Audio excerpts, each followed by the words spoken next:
حضرت عبداللہ بن عمر رضی اللہ تعالیٰ عنہما طواف کعبہ کر کے کعبہ شریف کے سائے میں بیٹھے ہوئے تھے۔ ایک آدمی عراق سے آیا، وہ بھی حج کرنے یا عمرہ کرنے آیا۔ اس نے پوچھا کہ یہ جو بزرگ بیٹھے ہیں یہ کون ہیں؟ لوگوں نے بتایا کہ یہ فاروق اعظم کے صاحبزادے ہیں، عبداللہ بن عمر ہے۔ تو اس نے جا کر آپ کو سلام کیا اور وہ کہنے لگا کہ اگر اجازت ہو تو میں آپ سے کوئی سوال پوچھ سکتا ہوں؟ آپ نے فرمایا پوچھو، کیا پوچھتے ہو؟ جب انسان وسعید من وعظ بغیری، وسعید وہ پوری حدیث ہے، میں علیحدہ پڑھ رہا ہوں اس لیے اس پر پیش پڑھ رہا ہوں۔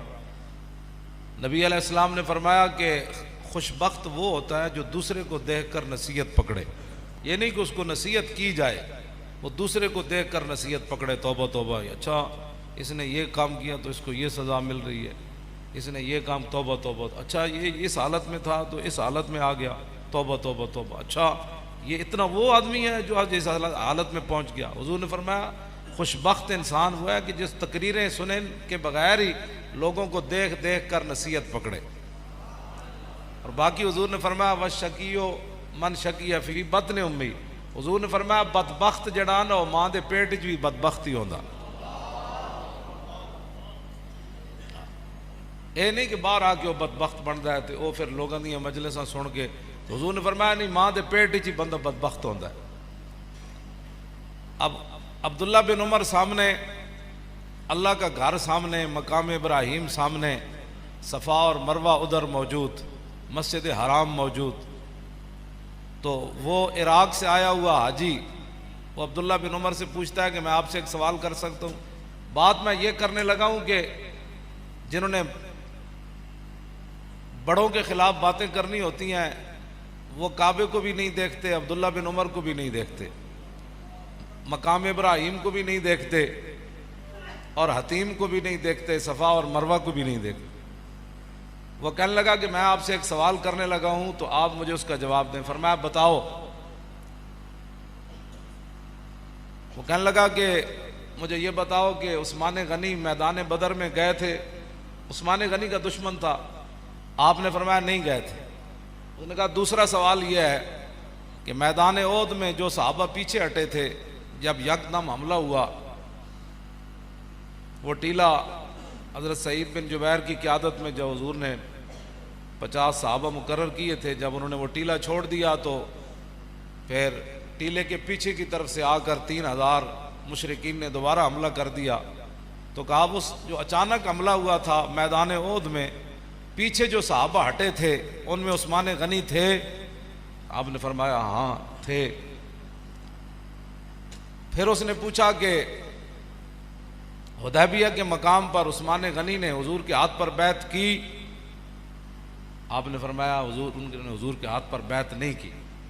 تو کہنے لگا اللہ اکبر، بس میرا جو عقیدہ تھا اس کا جواب عبداللہ بن عمر سے مل گیا۔ تو نعرے لگاتا ہوا جانے لگا، تو عبداللہ بن عمر نے فرمایا اس کو پکڑ کر میرے پاس لاؤ۔ آپ نے فرمایا جو تو نے پوچھا ہے نا کہ عثمان غنی میدان بدر میں گئے تھے کہ نہیں، آپ نے فرمایا آج تجھے پتہ نہیں ہے کہ حضور کی صاحبزادی ان کے نکاح میں تھی، حضرت رقیہ بیوار تھی؟ تو حضور نے فرمایا کہ عثمان آپ ان کی تیمارداری میں رہیں، بدر میں نہ جائیں، ان کی خدمت کریں، تو اللہ تعالیٰ آپ کو بدریوں کا ثواب عطا فرمائے۔ فرمایا باقی تو نے پوچھا کہ میدان احد میں عثمان غنی پیچھے ہٹے تھے کہ نہیں، تو میں نے تجھے کہا ہٹے تھے، تو نے کہا بڑا خوش ہوا۔ تو فرمایا وَلَقَدْ عَفَا عَنْكُمْ وَلَا، تو نے قرآن نہیں پڑھا کہ اللہ نے فرمایا میرے حبیب جو صحابہ پیچھے ہٹے تھے رب نے ان کو معاف کر دیا۔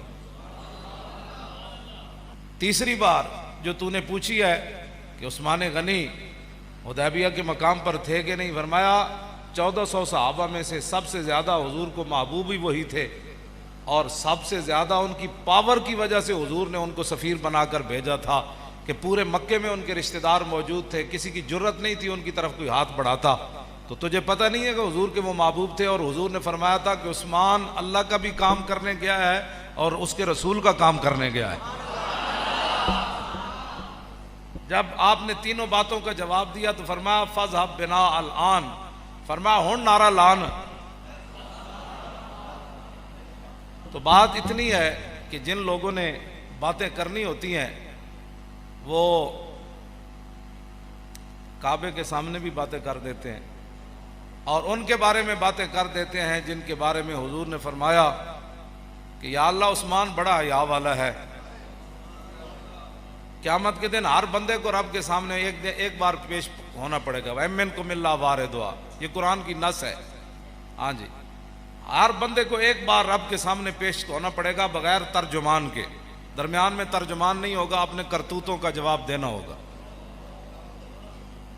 ہر بندے کو، سوائے عثمان غنی کے. اس لیے آج کی رات توبہ کی رات ہے. ہر بندے کو پتہ ہے میں نے کیا کرتوت کی ہے، تو وہ جو پیشی ہے نا، وہاں اس دن جھوٹ بھی نہیں بولا جائے گا، ہوگا بھی رب سامنے. بندہ کدھر اور رب کی شان بلند و بالا، تو کیسے کھڑا ہوگا بندہ رب کے سامنے؟ کیسے جھوٹ بولے گا؟ کیسے اس کو ندامت آئے گی؟